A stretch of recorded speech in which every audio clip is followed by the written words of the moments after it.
Salut YouTube! Ça va YouTube? Aujourd'hui, pas de vidéo. On va parler entre nous. Ok? Petite discussion, posée, chill, mais surtout politique parce qu'ici, politique, Ir! Politique! Donc, avant que j'y aille, n'oublie pas de liker, de commenter, de partager. Et n'oublie pas que si tu ne commentes pas, si tu ne likes pas, si tu ne partages pas et si tu ne suis pas la chaîne, et même si tu ne donnes pas un petit peu d'argent avec le lien en description, c'est de l'argent en plus pour les USA. Donc, si tu veux donner au Mola, donne ici sur la chaîne des Mola, Mola Prod. Mola Prod. On va parler de l'Iran. Je ne sais pas si vous avez vu, hier, il y a eu, ça a agité toute l'actualité. Je rappelle quand même, est-ce qu'on peut faire une petite parenthèse? Quand même, petite parenthèse. Hier, le monde allait bien. Tu sais, tout le monde faisait sa vie.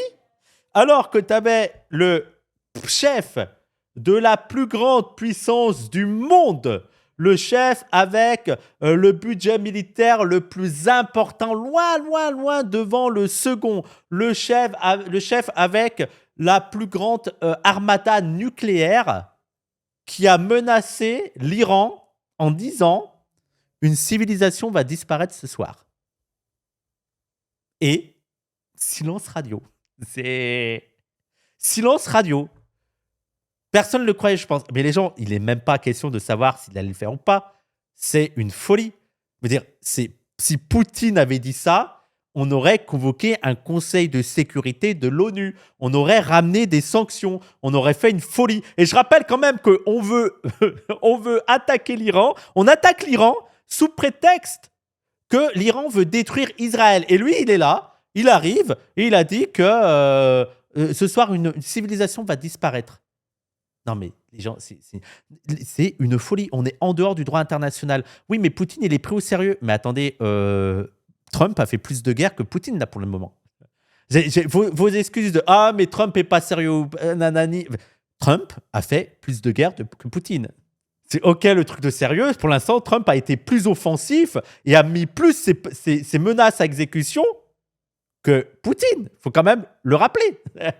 Le Groenland, je suis persuadé qu'il va faire quelque chose. Panama, tout ça. Les gens, je veux dire, c'est quand même une folie. Parce qu'en plus, vous faites croire qu'ils auraient... Là, ils n'y ont pas cru, donc ils n'ont pas réagi. Poutine, ils auraient réagi parce qu'ils y avaient cru. Non.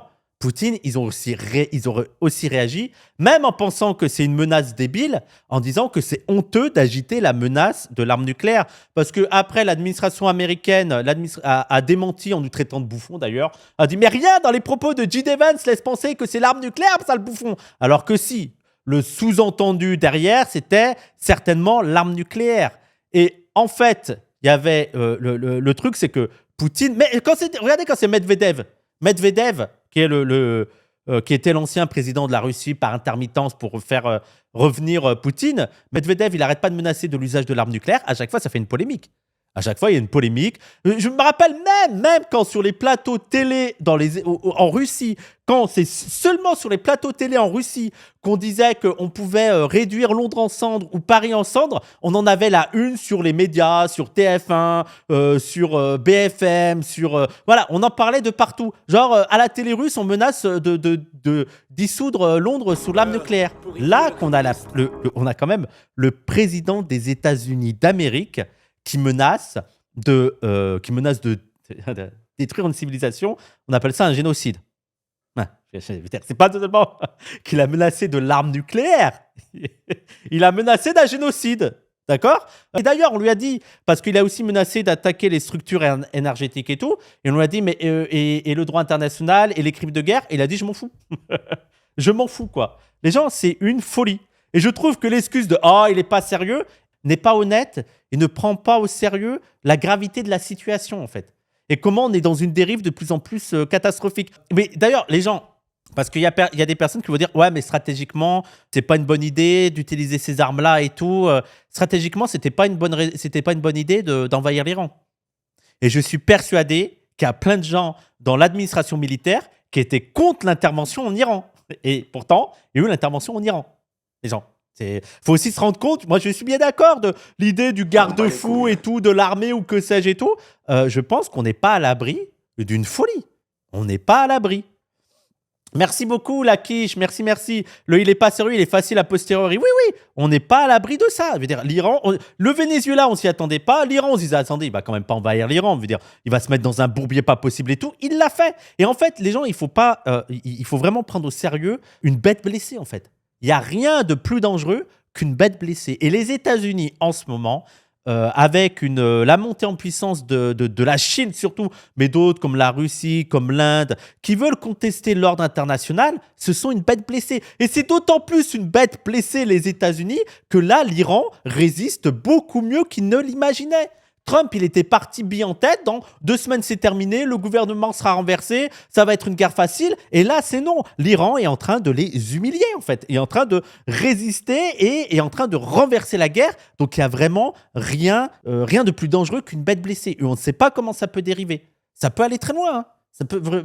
En fait, vous croyez trop que parfois, il y a une sorte de contrôle, rationalité, mais non, les calculs et tout. Ça peut aller vite. Ça peut aller vite. Donc, voilà. Donc, pour moi, c'était dingue qu'il y ait ça. Mais d'ailleurs, j'étais sur Instagram et je regardais des vidéos et je regardais des influenceurs, mais tu sais, de n'importe quoi, ricains et tout. Tu vois? Et je me disais, mais c'est quand même fou, non? C'est quand même une folie. Je veux dire, je les regardais et je me disais, mais vous vivez dans un pays où votre chef est en guerre en Iran et vient de menacer un pays entier de le rayer de la carte, en fait. Une civilisation entière de la rayer de la carte et rien. C'est comme si la vie de tous les jours, voilà, c'est la vie de tous les jours, tout va bien, on va manger des glaces. Les gens, je pense qu'il y aurait quand même de notre côté des contestations sur le fait que, Macron menace de rayer l'Iran de la carte, quoi. On sera en mode, bon, quand même, on peut avoir notre mot à dire. Après dose, ils ont ruiné l'économie iranienne. L'économie iranienne, les gens n'étaient pas extraordinaires avant ça. Hein. Mais de toute manière, l'économie iranienne est sur les genoux, même avant ça. Et là, ça va être encore plus catastrophique que la belle 0007. Mais l'économie iranienne ne peut pas être en bonne santé parce que l'économie iranienne vit sous blocus, en fait. Mais là, les gens, on n'est pas en train de dire que l'Iran est devenu la première puissance mondiale.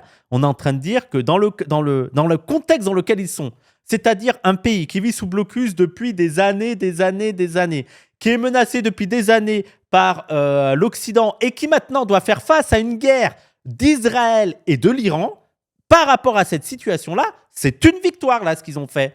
Ça ne veut pas dire que c'est une victoire totale, ça y est, tout est bon en Iran, c'est la fin, c'est la belle vie et tout. Mais dans le contexte dans lequel on est et dans la situation dans laquelle on est, c'est une victoire par rapport à ce qui s'imaginait Israël et les États-Unis. On parle quand même de la première puissance mondiale et d'Israël, quoi.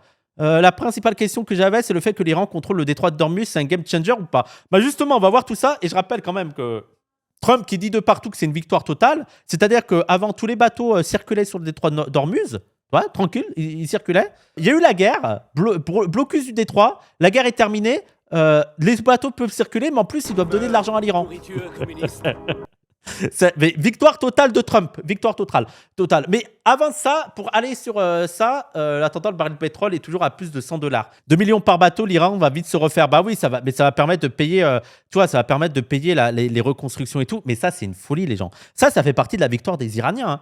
C'est une folie d'avoir appliqué ça comme dans les négociations.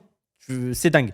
Mais on va regarder la déclaration de ligne anti-imp pour servir de base aussi à les propos que j'aimerais développer dans cette vidéo. Parce qu'il y a aussi une question que je voudrais poser. Au-delà de savoir si l'Iran a gagné cet épisode-là, hein, ils n'ont pas gagné la guerre. Parce que les gens, on ne sait pas ce qui va arriver dans 2 semaines. Trump est imprévisible. Ça se trouve, dans 2 jours, il va rebombarder. Là, on voit que le Liban est bombardé. Alors, normalement, si on en croit le Pakistan, le cessez-le-feu devait impliquer le Liban. Le Pakistan avait clairement dit que le Liban était concerné par le cessez-le-feu. Sauf que, Israël fait du Israël. Voilà. Israël a dit non. Bah oui, voilà. Non, mais le premier à avoir dit le contraire, c'est Israël. Sauf que le Pakistan avait dit que c'était impliqué.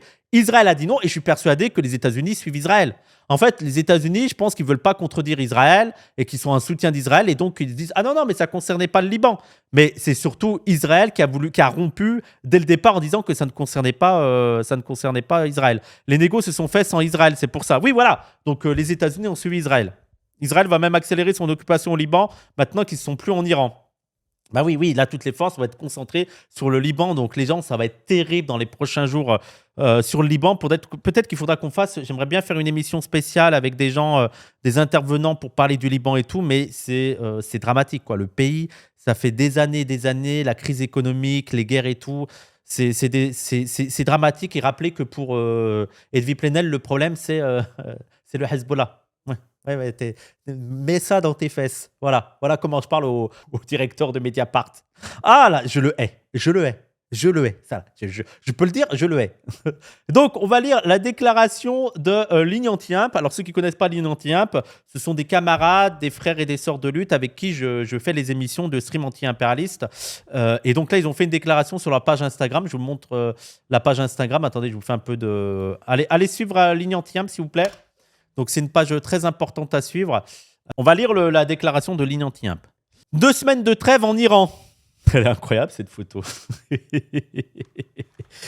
Il est Ancès Fouto qui dirige Mediapart maintenant. Ok. Mais moi, ça restera Diamond, je suis désolé, mais ça restera Edwy Plenel toute ma vie.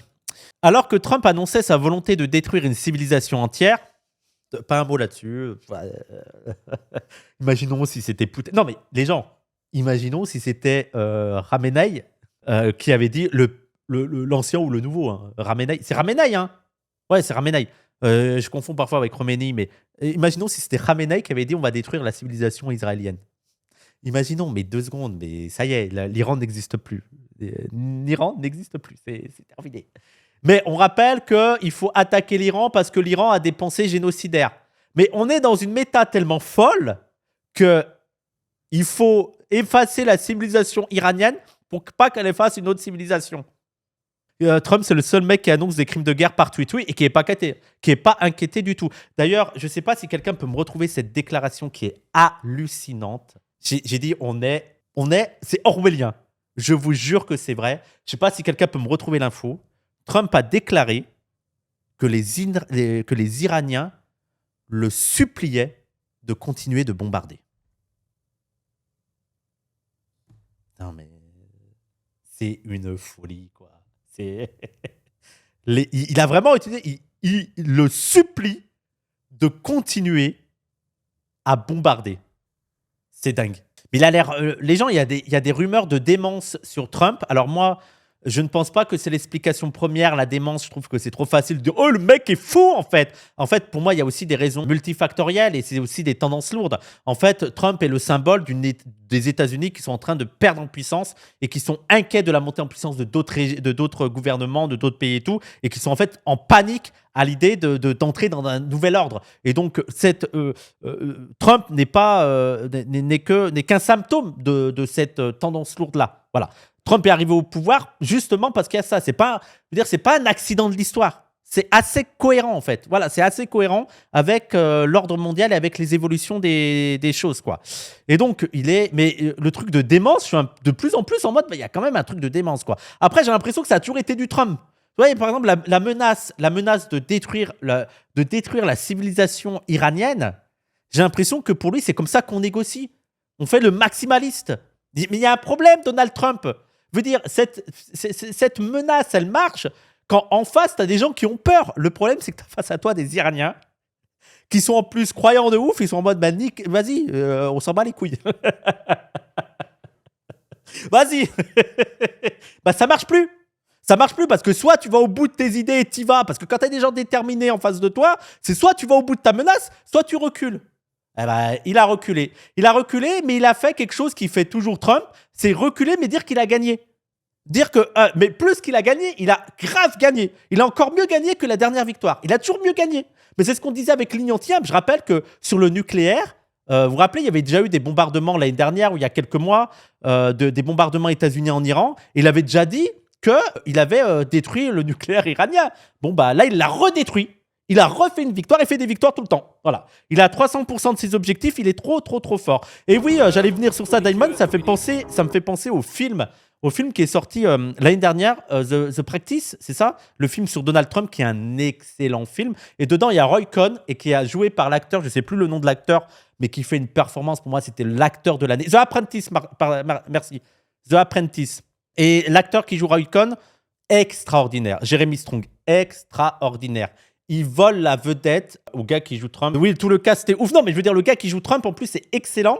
Mais John Cone, et dans le film, t'as vraiment les préceptes de John Cone. Et il dit à Trump, tu dénies, tu nies, et tu revendiques toujours la victoire. Même quand t'as perdu, tu revendiques la victoire. Il y a vraiment une scène précise, les gens dans le film, c'est ça. C'est, même quand tu perds, tu dis que t'as gagné. Et tu nies. Rule 3. This is the most important rule of all. Okay? No matter what happens, no matter what they say about you, no matter how beaten you are, you claim victory and never admit defeat. Never admit defeat, Don. You want to win, that's how you win. Bah, c'est du Trump. C'est du Donald Trump. Il a gagné, mais il a perdu, mais une victoire totale. Voilà. Donc c'est dans sa logique à lui, et il est persuadé que c'est comme ça que ça se négocie. Il est persuadé qu'on négocie la géopolitique comme on négocie les affaires. On continue la déclaration. Les États-Unis et l'Iran se sont accordés sur un cessez-le-feu de 2 semaines. Les gens, c'est qu'un cessez-le-feu qui va durer 2 semaines. D'ailleurs, les gens, est-ce qu'on peut revenir sur la plus grosse douille que nous ont mis les Occidentaux? Est-ce qu'on peut revenir sur ça? Il faudra revenir sur ça. La plus grande douille que nous ont mis les Occidentaux, c'est sur la Palestine. Ouais, c'est la paix. Ah, ils ont été trop malins. Comment permettre aux gens de ne plus regarder la Palestine tout en continuant à faire des dingueries? C'est une folie, ça. On nous a dit, ah non, mais c'est la paix, c'est terminé, on a signé un traité de paix. Et oui, ils ont mis sous silence. Et tout le monde est en mode, ah, c'est en veille. Non, mais vous inquiétez, non, mais c'est fini, la Palestine, c'était il y a 6 mois, non?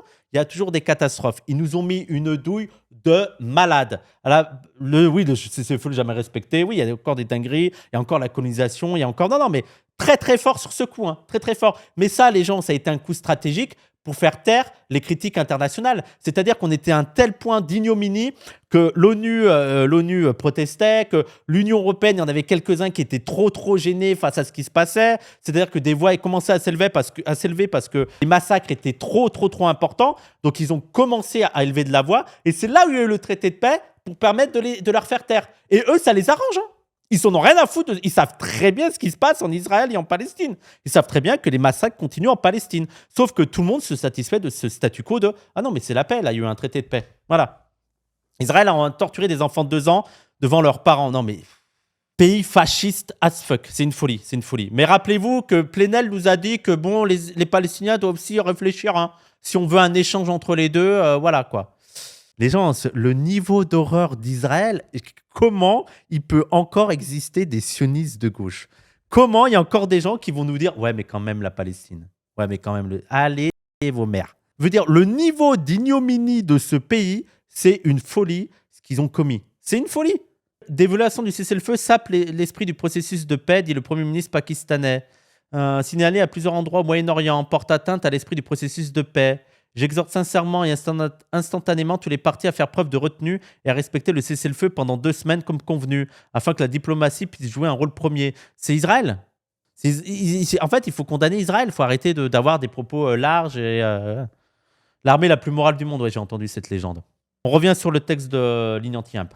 Dans un geste caractéristique de la politique trumpienne, cette annonce a fait chuter immédiatement le cours du pétrole sur les marchés internationaux et fait repartir les bourses à travers le monde. Parce que oui, en fait, le problème, comme je vous l'ai dit, c'est que la guerre en Iran n'arrange pratiquement personne, à part peut-être Israël. Mais ça n'arrange personne. Vraiment personne. C'est l'une des guerres les plus stupides de l'histoire. C'est pour ça que vous dites, non, mais Trump ne pourrait pas faire un truc aussi stupide avec le nucléaire. Il fait déjà des trucs stupides. Cette guerre est stupide. Elle est dingue. Ça n'arrange personne. Et voilà. En fait, parfois, je me suis dit, mais ils ont oublié où ça situait l'Iran. Ils ont oublié le détroit d'Ormuz. Ils ont oublié. C'est une folie. C'est une folie. Il y a fort à parier que cette action a permis à Trump, à sa clique ainsi qu'à des personnes proches de l'État américain de s'enrichir considérablement, comme ce fut le cas régulièrement ces derniers mois.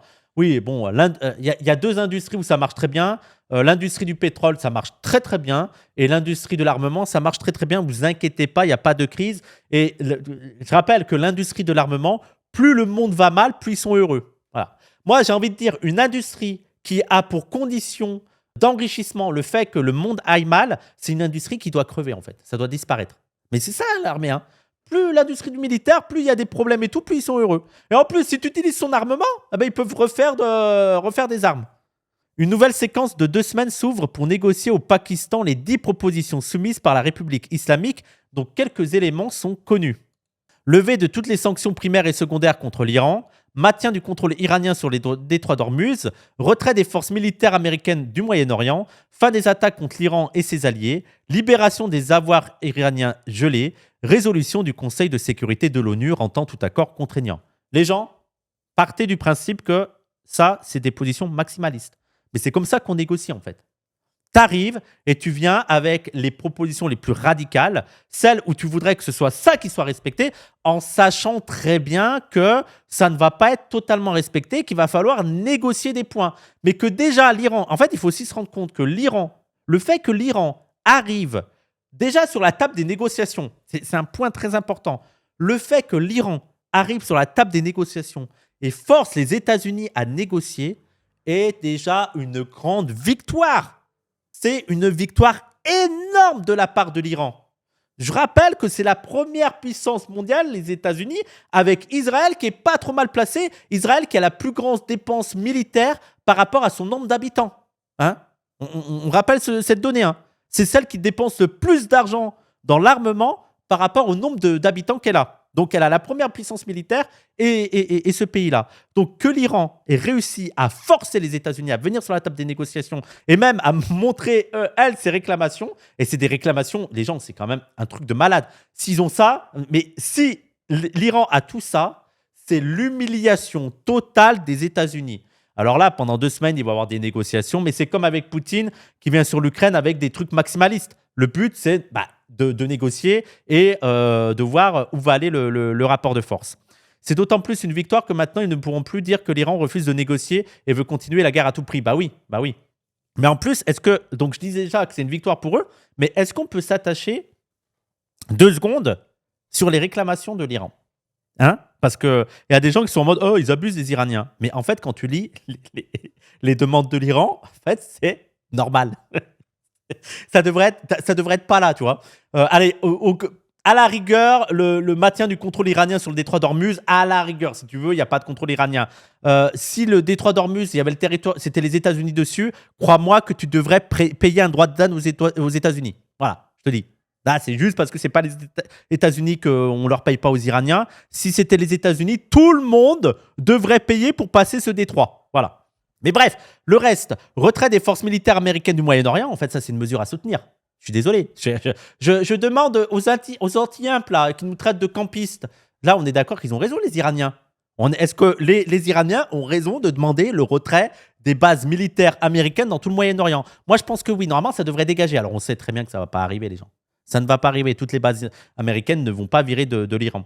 Lever de toutes les sanctions primaires et secondaires contre l'Iran. Bon, ça, je sais que ça intéresse peu de gens, hein, mais je rappelle un point très important. L'impérialisme, ça commence d'abord par l'économique. Hein, ce n'est pas seulement les tanks. Il y avait déjà une agression impérialiste contre l'Iran à travers le blocus. L'agression impérialiste occidentale contre l'Iran a commencé avec les blocus. Fin des attaques contre l'Iran et ses alliés. Donc, c'est le Liban, c'est la Palestine. Libération des avoirs iraniens gelés et résolution du Conseil de sécurité de l'ONU rendant tout accord contraignant. Ça a l'air maximaliste, les gens, mais mis à part lui, où tu pourrais discuter là, le maintien du contrôle iranien sur le détroit d'Ormuz, même si, d'une logique américaine, il devrait avoir le contrôle, ça a l'air logique, quoi. Ça a l'air normal. Voilà, ça m'a l'air normal. c'est une dinguerie, voilà. Mais comme c'est les Iraniens, hein, les mollahs, ils sont fous. Et les gens, le régime du mollah, ils sont pas fous. Ils sont fous, le régime des mollahs. C'est vraiment, ça se voit, c'est un régime pas gentil, quoi. Ça se voit, hein. Et le retrait de Palestine et du Liban, je pense que c'est fin des attaques contre l'Iran et ses alliés. Ils sont fous, ces mollahs.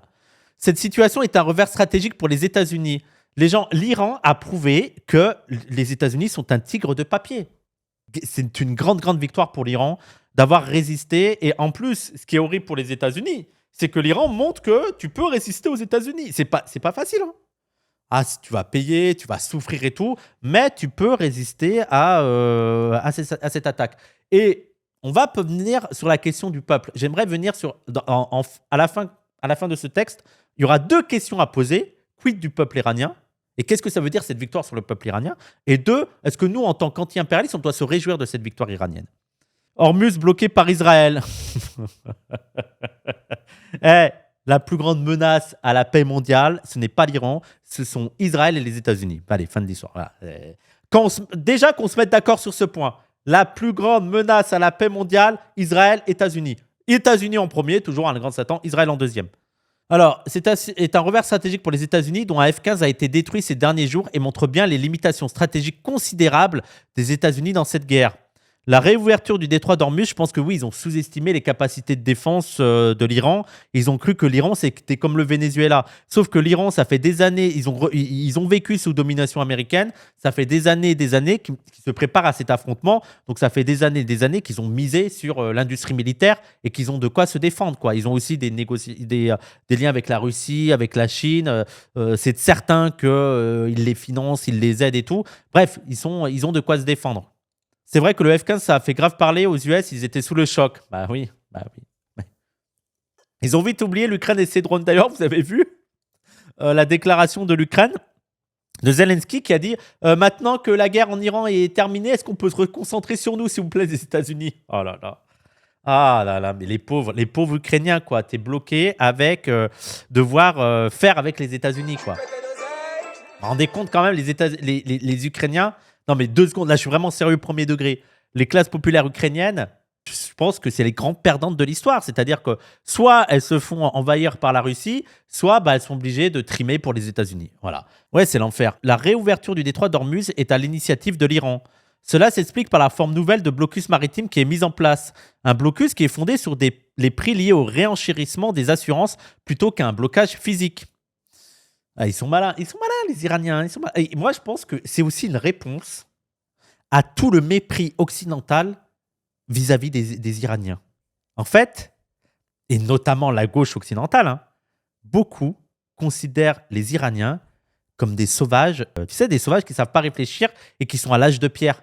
C'est avec leur charia. Avec leur charia, ils voilent leurs femmes. Je suis persuadé que l'Occident a été dupé par sa vision hautaine, méprisante des Iraniens. Et ils n'ont pas compris que les Iraniens étaient développés même intellectuellement. Le nombre de diplômés iraniens. En fait, il faudrait rehausser l'image de l'Iran en termes de... Vous croyez vraiment que vous avez une population de débiles? Vous avez une population qui est grave instruite, qui est vraiment instruite. Bah oui, ce côté suprémaciste civilisateur. Oui, je pense qu'ils ont été surpris par ça. Mais c'est tombé à l'abandon le plan de paix où Trump garde des ressources ukrainiennes. Bah, c'est les négociations du moment, Mao. La gauche blanche française qui ne peut s'empêcher de qualifier l'Iran de régime des mollahs. Bah, je rappelle que Mediapart...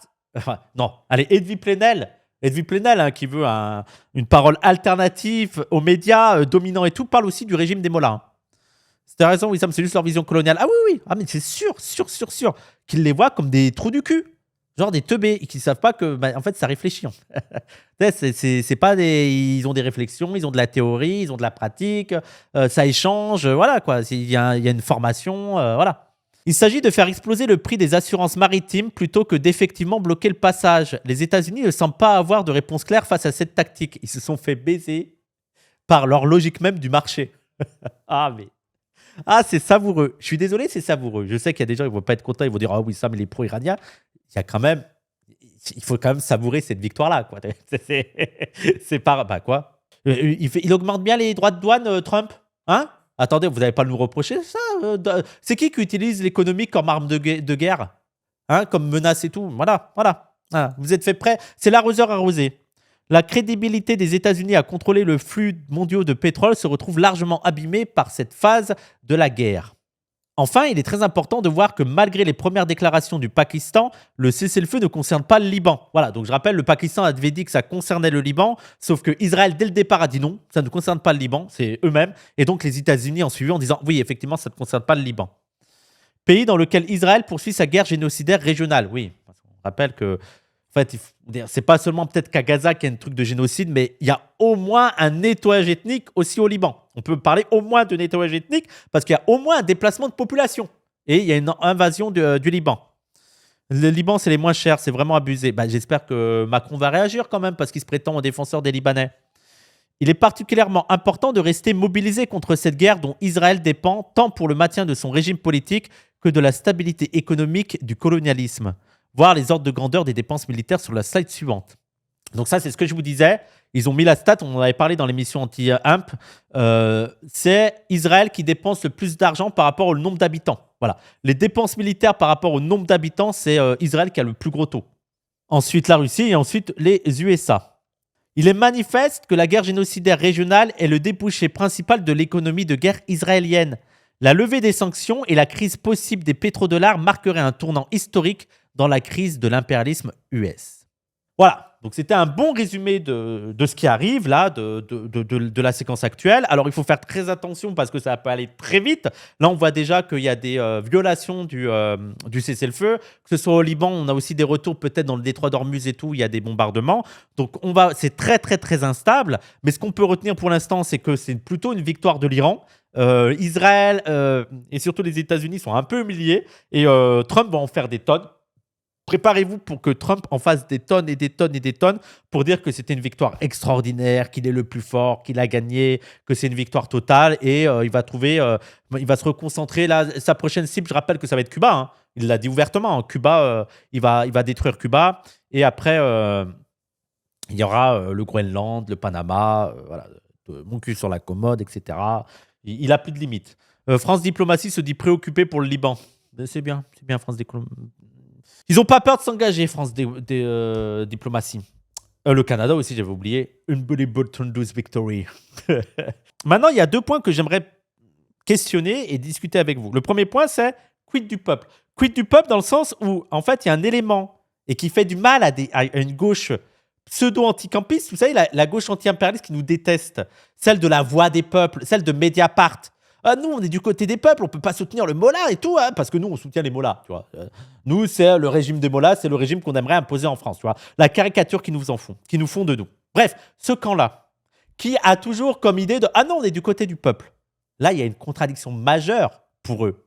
C'est que l'Iran n'aurait jamais pu tenir sans une part de soutien du peuple iranien.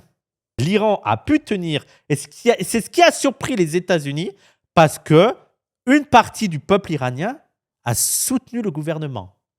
Il faut ajouter des détails à ça. Parce que les États-Unis étaient persuadés que le peuple iranien allait renverser le gouvernement iranien. C'était dans leur tête, on va lancer des guerres, ils vont pouvoir faire tomber le gouvernement iranien. 2 points. Soutenir le gouvernement iranien durant la guerre ne signifie pas que le peuple iranien est 100% régime iranien ou gouvernement iranien. En fait, il faut prendre en compte le fait que des gens peuvent détester leur gouvernement, mais détester encore plus une intervention extérieure. Et je crois que les gens ont oublié ce fait-là. De se dire, mais attendez, c'est à nous de régler ce problème avec notre gouvernement, dégagez. Surtout si c'est les États-Unis d'Amérique. Ça dégage. Vous allez niquer vos grands-mères ailleurs. En fait, ils n'ont pas compris que les Iraniens, ils ont été martyrisés par l'histoire. Ils ont une grande formation anti-impérialiste. Hein. Il y a une grande culture anti-impérialiste et anti-américaine. Les Iraniens détestent davantage les États-Unis que leur gouvernement. Et ils sont en mode, mais vous n'avez pas à vous mêler de ça. On hait les États-Unis. Et c'est pour ça qu'il y a un soutien au gouvernement iranien. Et il y a eu des retours, je ne sais pas si des gens ont des articles, où il y a même des populations, il y a même des gens du peuple iranien, des Iraniens et tout, qui ont fait des chaînes humaines autour des structures énergétiques. Quand même, c'est quand même un truc de fou. Trump s'attendait à ce que les Iraniens renversent le gouvernement. Trump menace les structures énergétiques de l'Iran. Il y a une partie du peuple iranien qui est allée sur les ponts, qui est allée autour des structures énergétiques pour le protéger et pour dire vous allez nous bombarder, nous. C'est quand même fou. Moi, il faudrait quand même saluer le peuple iranien, je veux dire, le courage du peuple iranien, c'est une folie. Mais en fait, c'est pour ça que ça m'énerve. Le mépris occidental, en fait, il y a des Iraniens, c'est comme, il y a des Palestiniens, il y a des Libanais, il y a des Iraniens, ils viennent vers toi, ils te parlent, tu fermes ta gueule, en fait. Voilà, tu te tais et tu regardes à quel point...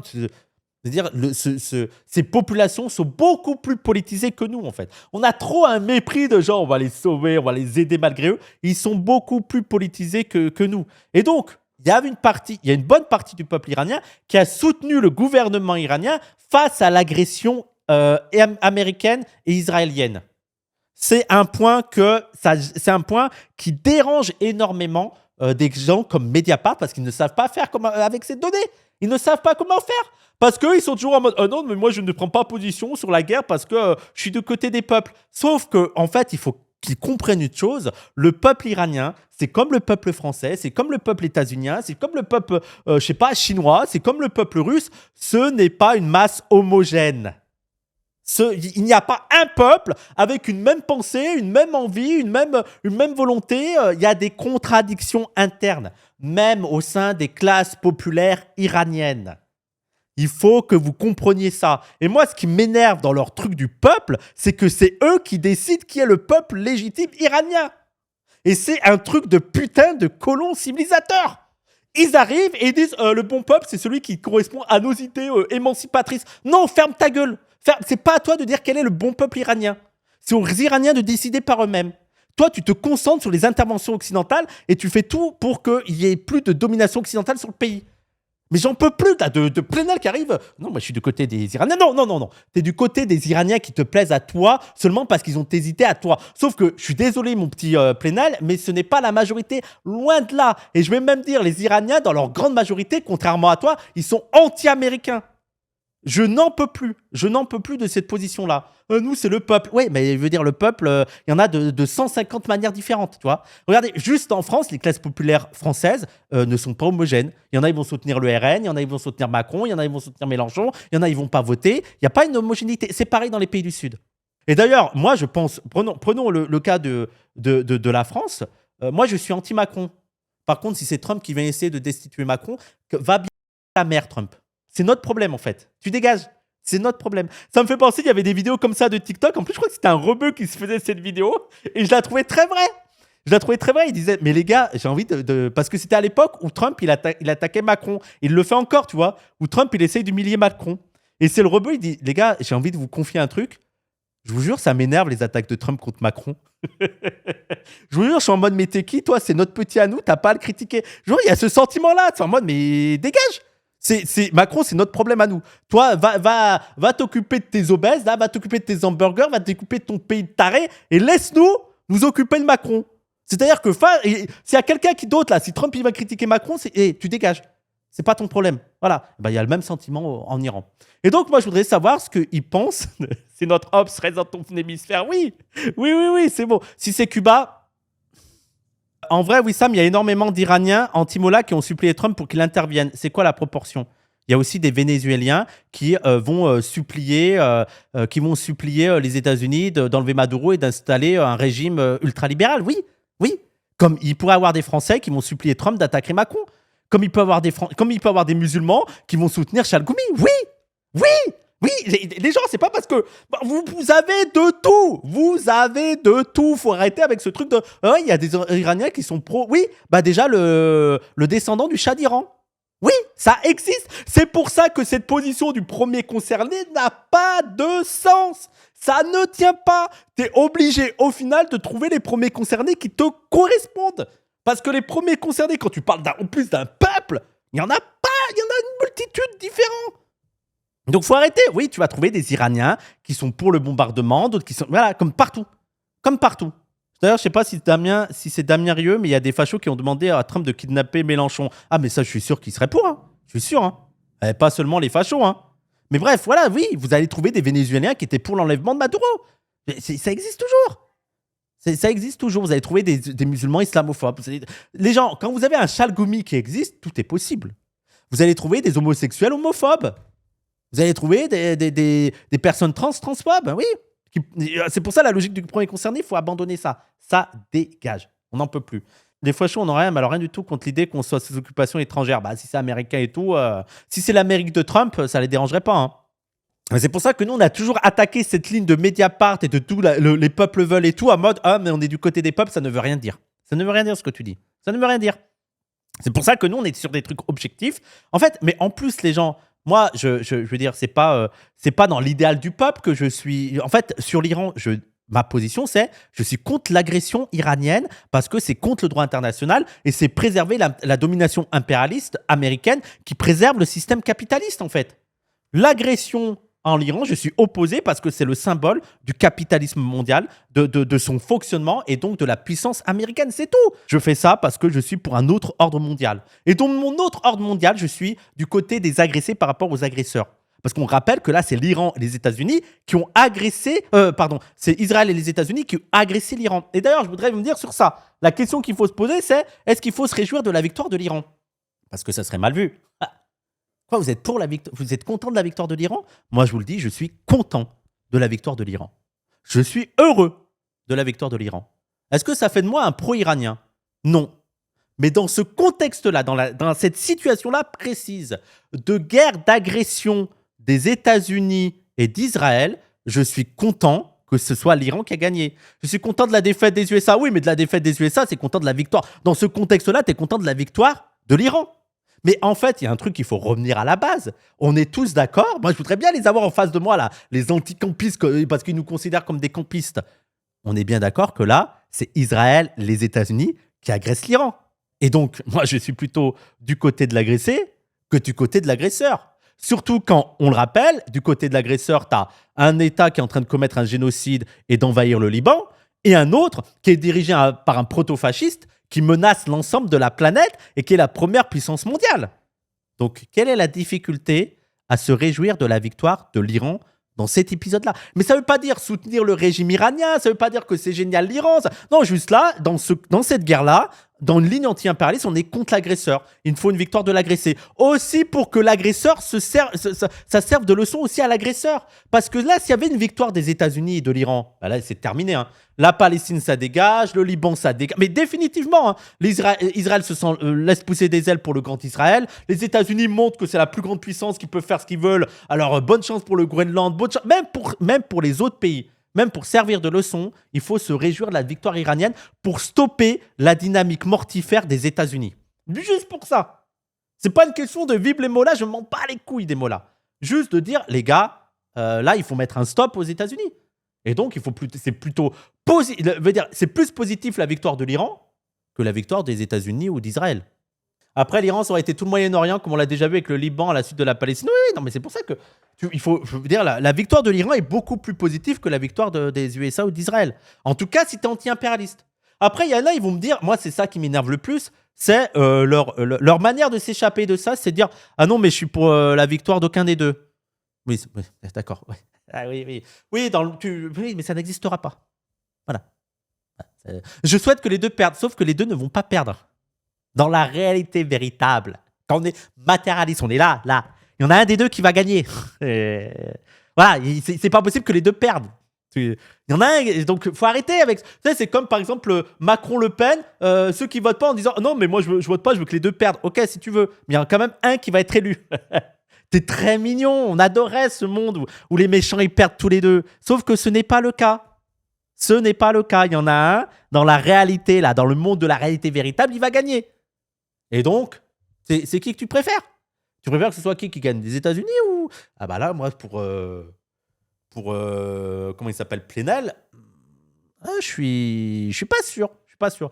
Après, malheureusement, ça va renforcer le pouvoir du gouvernement iranien et ça va le renforcer. Ah, très malheureusement. Mais ça, mes petits cocos, parce que moi, je ne suis pas du tout un fan du gouvernement iranien, de la répression de la population. Surtout qu'en plus, le vrai problème dans les classes populaires, parce qu'il faudrait qu'on invite une spécialiste de l'Iran pour parler de ça, parce que beaucoup résument ça au voile et tout, alors qu'en réalité, le vrai problème, c'est la crise économique, c'est le manque de liberté d'expression, etc. Donc, c'est ce sentiment d'être abandonné par le gouvernement qui amène les mouvements populaires. Mais mes petits cocos, fallait réfléchir avant de faire le blocus, en fait. Fallait s'opposer avant à toute la domination impérialiste qui a renforcé l'autoritarisme du pays pour venir se plaindre du renforcement de la puissance iranienne, en fait. Et de la répression qu'il va avoir dans la région. Mais en plus, les gens, parce qu'ils me disent « Ouais, mais une victoire de l'Iran, ça va renforcer le gouvernement iranien. » Parce qu'une victoire d'Israël et des États-Unis, ça va pas renforcer le gouvernement israélien et états-unien. Genre, si Trump gagne, ça va pas le renforcer et on s'en bat les couilles. Si Israël gagne, ça va pas les renforcer, on s'en bat les couilles. On s'en bat les couilles, bon, des Israéliens, mais des Libanais, des Palestiniens, non. Non, mais c'est trop facile. Ah oui, ça va renforcer les Iraniens. Oui, bah, la victoire d'Israël ou des États-Unis, ça va les renforcer aussi. Voilà. Donc c'est... Oui, mais non, mais c'est quand même plus grave que ça renforce les Iraniens quand même. C'est plus... Oui, le peuple iranien. Oui, bon, le peuple palestinien. les États-Unis, les Latinos aux États-Unis, les Noirs aux États-Unis, les homosexuels aux États-Unis, les personnes trans aux États-Unis. Tu t'en bats les couilles que ça renforce Trump? Voilà, vraiment, je n'en peux plus de leurs arguments qui n'ont pas de sens. Et sachant qu'on rappelle, sur le nucléaire iranien, le fils de Khamenei est beaucoup plus radical que le père de Khamenei. Que son père. Je rappelle que le père, Khamenei, celui qu'ils ont tué, les Américains, il n'était pas... C'était celui qui bloquait quand même le nucléaire en Iran. Hein. Il n'était pas pro-nucléaire. Faut le savoir. C'était... Oui. Alors, ça paraît fou à dire pour des gens qui ne suivent pas, mais il n'était pas... C'était celui qui empêchait petit à petit, empêchait vraiment la mise en place du nucléaire. Alors que le fils, là, il a retenu la leçon. Hein. Il a retenu la leçon, il a dit bon, allez, pour qu'on soit plus... Enfin, vraiment, cette guerre a été un CSC total. Et en fait, le problème, c'est que c'est trop tard, en fait. Il fallait, si vous ne vouliez pas cette guerre en Iran qui renforce l'Iran, il fallait se mobiliser pour l'anti-impérialisme depuis des années, ce que vous n'avez pas fait. Des Plenel et tout, vous avez une responsabilité énorme. Vous êtes responsable de ça. Même là, partons du principe que ça va fortifier et renforcer le gouvernement iranien qui va réprimer la population, c'est votre faute. C'est votre faute. C'est votre faute. Vous n'avez rien fait contre l'impérialisme depuis des années. Vous avez toujours été les anti-impérialistes de papier là, qui nous traitent de campistes. Moi, je parle de eux. Ceux qui nous traitent de campistes, c'est votre faute. Vous avez tout mis au même niveau, vous avez relativisé, vous avez laissé les États-Unis faire, vous avez laissé parce que sous prétexte que oui, bon, l'Iran, oui, bon, le Venezuela, oui, bon, la Syrie, oui, bon, ci, oui, bon, ça. Alors que nous, on a toujours dit oui, il n'y a pas de souci, mais notre premier ennemi, c'est notre impérialisme. C'est lui qui fout la merde, c'est lui la contradiction principale. C'est ça. De toute façon, vu la menace USA, comment tu veux être modéré? Non, mais... Hein. Donc moi, je suis impatient. Mais d'ailleurs, je sais que Mediapart avait fait un article quand Maduro avait été enlevé par les États-Unis. L'un des premiers articles, si ce n'est peut-être le premier article, ils avaient mis en avant des Vénézuéliens qui s'étaient réjouis de l'enlèvement de Maduro. Oui. Tout en disant que c'est pas bien l'enlèvement. Mais ils mettent quand même... Bon, c'est pas bien l'enlèvement. Ouais, c'est pas cool. Par contre, vous avez vu, les Vénézuéliens, ils sont contents. Hein. Est-ce que Mediapart a fait un article sur le fait qu'il y avait des chaînes humaines en Iran? Est-ce qu'il y a un article sur Mediapart partagé par Edwy Plenel pour souligner comment une partie de la population iranienne a soutenu son gouvernement, notamment en faisant des chaînes humaines et tout sur des ponts autour des structures énergétiques? Parce que je sais qu'ils sont proches du peuple. Dès qu'il y a un truc du peuple, ils le font. Je sais pas si quelqu'un peut m'envoyer cet article. Moi, je serais... Ouais, je me demande pourquoi il n'y a pas...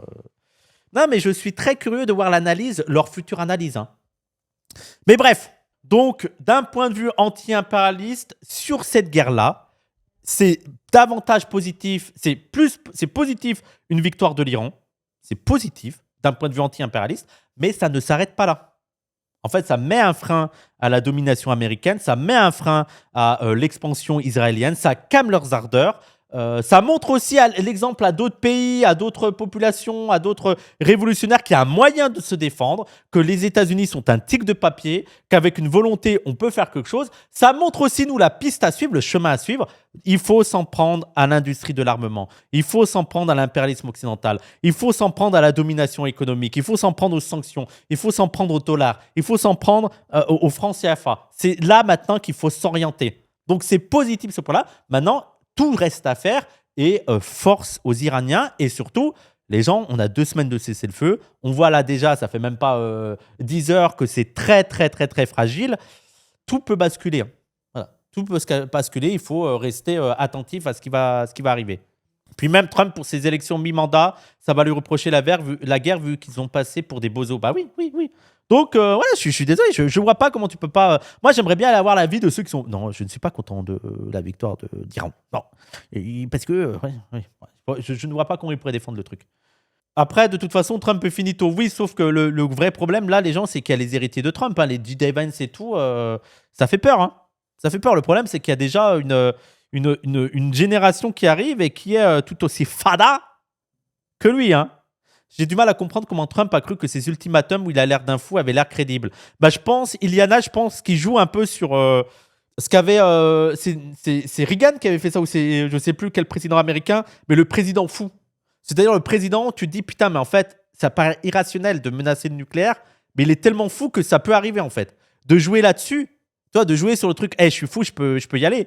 Sauf que t'as face à toi des Iraniens. Ouais, les gars, t'en as certains, t'as une partie de la population, elle est en mode, nous, on est des martyrs. Bah, ça marche plus. Justement, surtout que bon, tu passes le nucléaire, ça nique toute la région, quoi. Ça nique toute la région, il est en mode, vas-y, fais. Fais, on est prêts, nous. Allah Akbar, Ashhadu Allah, la ilaha Allah, et voilà, c'est bon, c'est parti. Mais qu'est-ce que vous voulez faire? Et lui, il a trop cru que ça allait marcher et il a été obligé de reculer parce que les gens, veut dire l'attaque massive, même une attaque non nucléaire, mais extrêmement massive dans la région de l'Iran, c'est une catastrophe. C'est une catastrophe régionale. Sur Mediapart, outre les victimes humaines et les infrastructures du pays, des sites anciens sont endommagés par les bombardements lancés par Trump et Netanyahou. La République islamique n'en prenait déjà pas grand soin. Super, génial. Mediapart à la pointe de l'info. À la pointe de l'info. Et ni Mediapart. C'est pas possible, hein. C'est fou. Et on rappelle, abat l'impérialisme. Abat l'impérialisme.